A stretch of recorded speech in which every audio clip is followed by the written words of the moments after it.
সুপ্রিয় দর্শক শ্রোতা সবাইকে আসসালামু আলাইকুম। আজকে 19 তারিখ রোজ বৃহস্পতিবার। আজকে জানিয়ে দেব আলু এবং পেঁয়াজ রসুনের পাইকারি বাজার দর। আর তার আগে যদি আপনি আমার ইউটিউব চ্যানেল নতুন হন অবশ্যই চ্যানেলটি সাবস্ক্রাইব করে রাখবেন।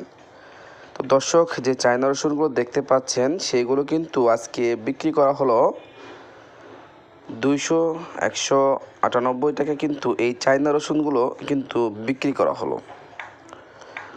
তো দর্শক, যে এই পাশে যে পেঁয়াজগুলো দেখতে পাচ্ছেন এগুলো হচ্ছে কিন্তু নাসিক ব্র্যান্ডের পেঁয়াজ। এই পেঁয়াজগুলো আজকে বিক্রি করা হলো 58 থেকে 60 টাকা কেজি। তো দর্শক, বুঝতেই পারছেন যে পেঁয়াজের বাজার একটু একটু করে কমতে শুরু করেছে। আর আজকে যে নতুন দেশি আলুটাই রয়েছে সেটির বাজার কিন্তু একটু বেশি, আর এই আলুর মান কিন্তু অনেক ভালো, যার কারণে আজকে এই দেশি আলুটি বিক্রি করা হয়েছে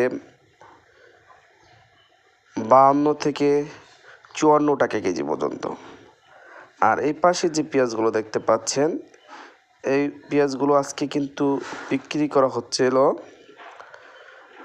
55 থেকে 52 টাকা কেজি পর্যন্ত। তো দর্শক, পেঁয়াজ এবং আলুর বাজার কিন্তু এক ধরনের স্থিতিশীল রয়েছে। মোটামুটি বলা চলে যে আলু এবং পেঁয়াজের বাজার তেমন একটা বাড়তির দিকে যাচ্ছে না, একটু একটু করে কিন্তু কমতে শুরু করেছে পেঁয়াজ এবং আলুর বাজার। যেহেতু ভারতীয় আলুর আমদানি আবারও বেড়েছে, যার কারণে কিন্তু এই আলুর বাজারটা একটু হলেও স্থিতিশীল রয়েছে।